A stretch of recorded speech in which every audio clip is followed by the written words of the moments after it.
What's up, everybody? Hope you guys are having a wonderful day. There is a lot that we need to talk about, so let's do this, shall we? Now, if you haven't watched my last video, I talked about a couple of things, and one of them was about a book by the name of Mouse trying to be removed from the Tennessee school district. Now, here in Texas, we are dealing with these same similarities.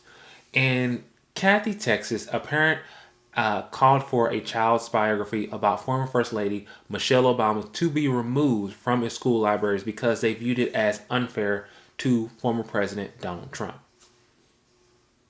Okay. Now, the book entitled Michelle Obama, Political Icon by Heather E. Schwartz was to be said unfair, depicted to having Trump as a bully. I mean, we kind of did have to deal with him as a bully for 4 years as president, plus more, after he became president and, beforehand as well. But, anywho, and this was all after a published list of 50 books parents in Texas have asked schools to remove. Okay. Now, the request came the book depicting race, sexuality, and gender having to face heightened scrutiny from conservatives in the U.S., with many demanding certain titles be removed from school libraries. And the parent from Kathy, she doesn't want to be named or anything because she doesn't want to be called out. She said that the book that Michelle Obama gave the impression that if you sound like a white girl, you should be ashamed of yourself. How about no? It's it's about her life and everything in a way. It's talking about everything that she has dealt with in her life. But moving on. Maria DePita, I hope I said that name correctly, a spokesperson for the Kathy Independent School District, said that they, after hearing the complaint and everything, they determined that it should not be removed. Any book that is challenged is reviewed by the district, and even if one parent submits, they still want to check it out, but everything's on way. So if Michelle Obama's book wants to be removed, what about Donald Trump's? Let's say if we want to remove Donald Trump's book from school libraries, is that also the same way? Jimmy Carter, maybe. Can you do that? Can you do it on the bushes? I mean, seriously. More and more books are getting removed for no reason whatsoever. Should we take out, if you give a mouse a cookie, about how, we should not be nice to animals and everything's on the way? Like, seriously, what goes on in these parents' minds? What are your thoughts about this school district trying to remove a book regarding former First Lady Michelle Obama, or any other books, that they have recently tried to ban? What are your thoughts about that? So with this next story, you have to go and ask yourself, why wasn't this halted to begin with after what happened last year? If you guys don't know, last week, actually on Friday, in Minneapolis, Mayor Jacob Frey ordered an immediate halt to the no-knock warrants after the fatal shooting of 22-year-old Amir Locke in his own home that week. On Wednesday at 6:28 a.m., Locke was fatally shot by Minneapolis police officers who carried a warrant related to a homicide investigation in St. Paul, as police have said. Now, the death of Locke, who is black, brought fresh scrutiny to no-knock warrants and the use of force by police officers. Now, police said that before they shot, Locke, who was on his couch, had a handgun that was pointed in the direction of an officer. It's just a lot to this story and so much more. Body cam video appears to show officers using the key to enter the apartment, entering, shouting, search warrant, and warning to get on the ground. It also shows a person partly covered by a blanket rise from a couch with a handgun. Now, Amir's family and attorneys say that he had a license to carry the handgun to protect himself while he was doing deliveries, that he was also a deep sleeper, and he was startled by the police when they entered into his home, and that he reacted like any law-abiding citizen would. I understand, and I truly would probably be the same way in his way. Now, according to Minneapolis Police Chief Intern Chief Amelia Huffman at a news conference, she said that Locke was not actually on the original search warrant. So, were they in the wrong location or anything along the way? But who's to say? Again, there is a lot to the story. Now, Mayor Fry said that the only way that the officers were to execute a warrant is the knock and announce approach, which basically includes knocking, announcing, waiting a reasonable amount of time before they can go in and enter it. Now, in order to execute a no-knock warrant and under the ultimatum, the city said in its statement that there must be an immediate threat to harm of an individual or to the public, and then the warrant will be approved by the chief. Okay, there. And continuing on with that, a St. Police spokesperson said that on Friday that Minneapolis police have served 3 warrants at a Minneapolis apartment complex that has been signed by a judge. So again, what's happening? Was this at the wrong apartment complex, or who? Just what's going on? More to this and everything some way. And because of this, a lot of people are protesting so much more because after everything that happened in November of 2020, Frey and the Minneapolis police, they at the time announced policy changes regarding no-knock warrants, which was one of the several charges after the murder of George Floyd. And we saw how much that progressed from that murder. I've talked about it so much in the majority of my videos. And in that same year, a no-knock warrant was also issued by police in Louisville, Kentucky, which ended the life of Breonna Taylor, a black emergency room technician, in 2020. Both of these killings sparked a wild spread of outrage and protest and so much more. Now, Frey said that on Friday that the police would work with the 2 experts who helped shape Breonna's law, which banned the no-knock warrants that was passed in Louisville following Taylor's death, and later on, Kentucky later passed a partial ban. Now you just go, what about Locke? What did he have? What was his role in this whole thing? Well, Locke's family said that he had no criminal records and he comes from a family of law enforcement ties. His mother, Karen Wells, said on Friday that never in a million years that she would ever think that her son will be killed by police. I myself have family who are also law enforcement, and if this also happened to me, it would probably be the same way.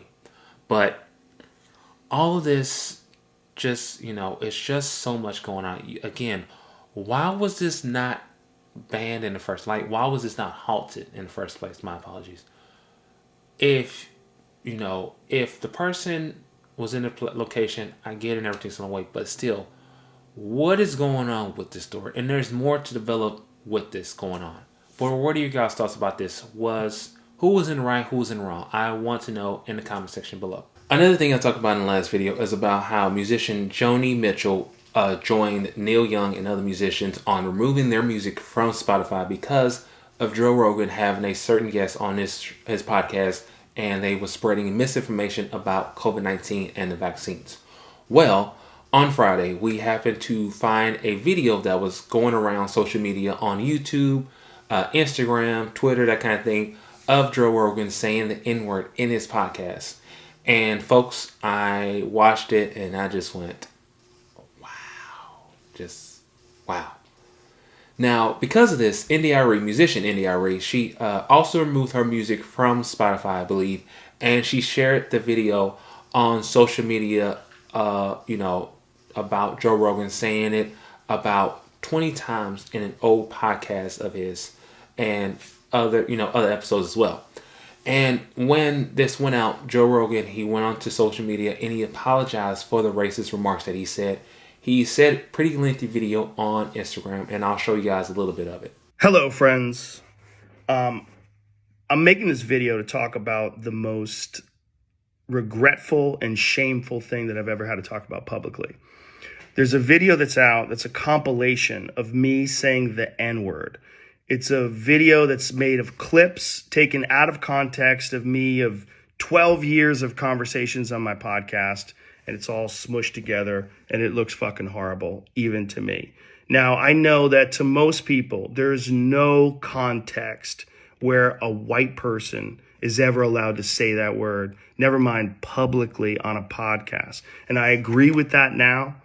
I haven't said it in years, but for a long time, when I would bring that word up, like if it would come up in conversation, instead of saying the N word, I would just say the word. I thought as long as it was in context, people would understand what I was doing. Like that context was part of the clip we were talking about Red Fox, how Red Fox said that word on television in the 1970s, and how times have changed so much since then.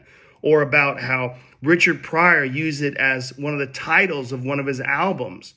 Or I was quoting a Lenny Bruce bit, or I was quoting a Paul Mooney bit, or I was talking about how Quentin Tarantino used it repeatedly in Pulp Fiction, or I was talking about how a Netflix executive, ironically, used it because he was trying to compare it to another offensive word, and he said it out loud, and they fired him. Not calling anybody a word, just saying the word out loud. I was also talking about how there's not another word like it in the entire English language, because it's a word where only one group of people is allowed to use it, and they can use it in so many different ways. Like if a white person says that word, it's racist and toxic, but a black person can use it, and it could be a punchline. It could be a term of endearment. It could be lyrics to a rap song. It could be a positive affirmation. It's a very unusual word, but it's not my word to use. You see what I mean? And before this whole N-word videos went around, everything's on the way, Joe Rogan had a lot of support from like a lot of people like Dwayne "The Rock" Johnson and many others. However, when the video surfaced, Dwayne "The Rock" Johnson finding out about this, he retracted his statement on his support for Joe Rogan.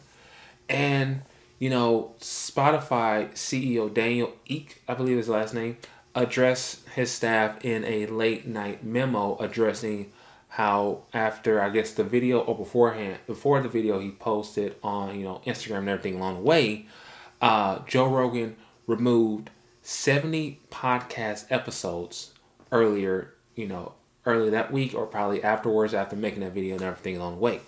And the total number of deleted Joe Rogan Experience episodes is now 113, according to the website JR Missing Show. I guess Joe Rogan Experience Missing.com.